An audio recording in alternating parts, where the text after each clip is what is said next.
നമുക്ക് നാഗാലാൻഡ് ഒന്ന് നോക്കാം. ആകെയുള്ള ഒരേ ഒരു സീറ്റാണ് ലോക്സഭയിലേക്ക് 2019 എൻ ഡി എയുടെ ഘടകകക്ഷിയായ നാഷണലിസ്റ്റ് ഡെമോക്രാറ്റിക് പ്രോഗ്രസീവ് പാർട്ടി അവരാണ് അവിടെ വിജയിച്ചത്. ഇത്തവണയും NDPP തന്നെ മത്സരിക്കുന്നു. കോൺഗ്രസുമായിട്ടാണ് മത്സരം.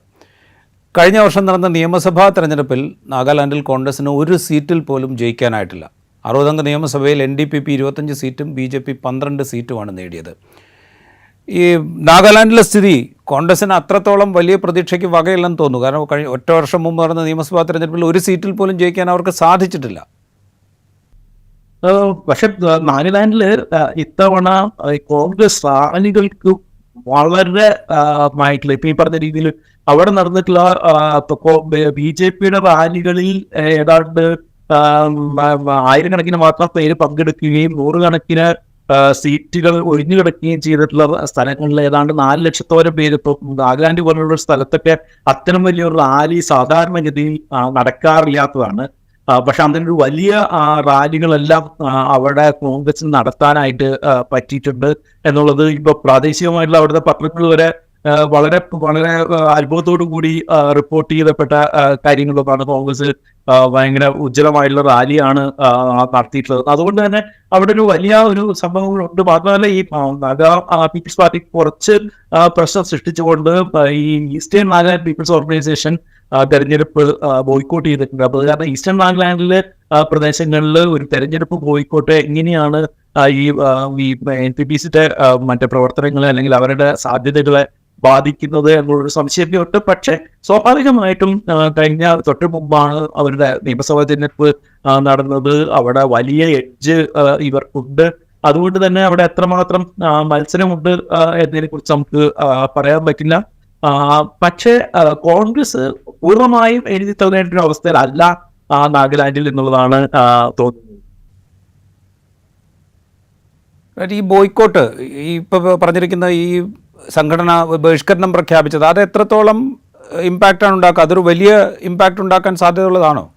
ആൾക്കാരെന്ന് വെച്ചിട്ടുണ്ടെങ്കിൽ അവിടെ മുഴുവൻ MLA-മാരും കൂടി ഈസ്റ്റേൺ നാഗാലാൻഡിൽ നിന്നുള്ള മുഴുവൻ MLA-മാരും കൂടി ചേർന്നിട്ട് ഇന്നലെ അവിടെ മറ്റേ ഈ ബോയ്ക്കോട്ടിനെതിരായിട്ട് അല്ലെങ്കിൽ നിങ്ങൾ ബോയ്ക്കോട്ട് പിൻവലിക്കണം എന്ന് പറഞ്ഞിട്ട് മുന്നോട്ട് വന്നിട്ടുണ്ട്. ഈ ഈസ്റ്റേൺ നാഗാലാൻഡ് പീപ്പിൾ ഓർഗനൈസേഷൻ അത്യാവശ്യം വളരെ സ്ട്രെങ്ത്തുള്ള ഒരു ഗ്രൂപ്പ് തന്നെയാണ്.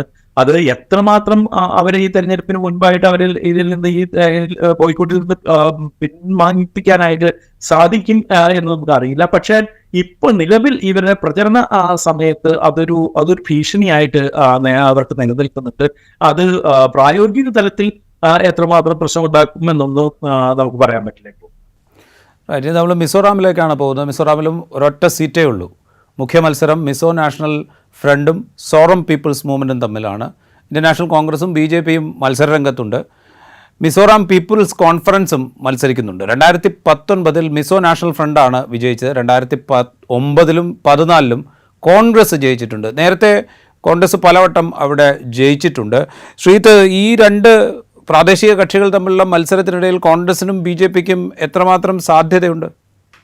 അല്ല, അവിടെ BJP ഡയറക്റ്റ് ആയിട്ട് ഇപ്പൊ മത്സരിക്കുന്നില്ല. അവര് ഇവർക്ക് പിന്തുണ നൽകുകയുള്ളൂ. ഇപ്പൊ സോറം ഗ്രൂപ്പാണ് കഴിഞ്ഞ നിയമസഭാ തെരഞ്ഞെടുപ്പിൽ അവിടെ വിജയിച്ചത്. അവരെ സംബന്ധിച്ചിടത്തോളം ബ്രൂട്ടൽ ഒരു മെജോറിറ്റി ഇപ്പൊ അവിടെ ഉണ്ട്.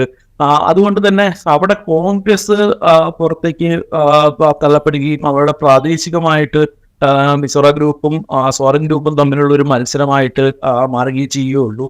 പക്ഷെ അവിടെ ഒരു ശ്രദ്ധിക്കേണ്ട കാര്യം എന്ന് വെച്ചിട്ടുണ്ടെങ്കിൽ ഈ സോറം വിഭാഗം BJPയുടെ ഒരു പിന്തുണ അവർക്ക് ഉണ്ട് എന്നുള്ളൊരു കാര്യം ഒരു പ്രശ്നമാണ്. കാരണം ഈ ഏറ്റവും കൂടുതൽ ഈ മണിപ്പൂരിലെ വംശഹത്യ അല്ലെങ്കിൽ ഈ ക്രിസ്ത്യൻ വിഭാഗത്തിനെതിരായിട്ടുള്ള ഒരു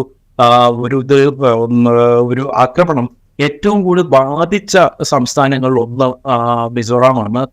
മിസോറാമിൽ അതിന് വലിയ പ്രതികരണങ്ങൾ ഉണ്ടായിട്ടുണ്ട്.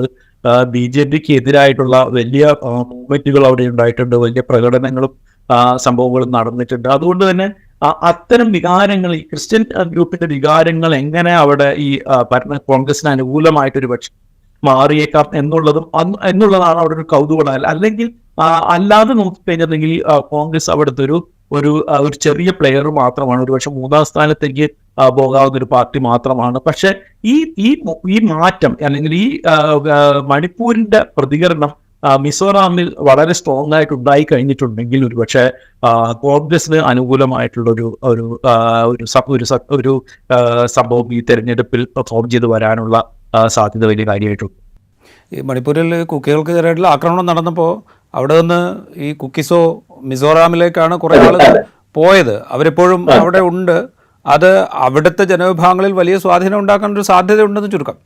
അതെ. ഇപ്പൊ മാത്രമല്ല, ഈ സോറം വിഭാഗത്തിന് കുക്കി വിഭാഗവുമായിട്ട് വലിയ നേരിട്ടുള്ള ഒരു ബന്ധമുള്ളതായിട്ടാണ് ഇപ്പം മറ്റേ ഇവിടുത്തെ കുക്കി സോ എന്ന് പറയുന്നത്, കുക്കി സോറ എന്ന് പറയുന്നത് ഈ മിസോറാമിലെ സോറ വിഭാഗത്തിന്റെ തന്നെ ഒരു പരസ്പര ബന്ധമുള്ള വിഭാഗങ്ങളാണ് എന്നുള്ളതാണ് ഇവർ കരുതുന്നത്. അതുകൊണ്ട് തന്നെ ഈ കുക്കി വിഭാഗത്തിന് നേരെ നടന്നിട്ടുള്ള ആക്രമണം സ്വയമായിട്ട് തങ്ങൾക്ക് നേരെ നടന്നിട്ടുള്ള ഒരു ആക്രമണമായിട്ട് അവർ സ്വയം കരുതുകയും ചെയ്തിട്ടുണ്ട്. അതുകൊണ്ട് തന്നെയാണ് ഈ കുക്കി വിഭാഗങ്ങൾക്ക് ഇവിടെ നിന്ന് നാട് വിട്ടുപോയ ആൾക്കാർക്ക് അവിടെ ഒരു സംരക്ഷണം നൽകുകയും എല്ലാം ചെയ്യുകയും ഇവർക്കെതിരെ വീരൻ സിംഗിനെതിരെയൊക്കെ വളരെ സ്ട്രോങ് ആയിട്ടുള്ള നിലപാടുകൾ മിസോറാം സ്റ്റേറ്റ് ഗവൺമെന്റ് എടുക്കുകയും ചെയ്തു.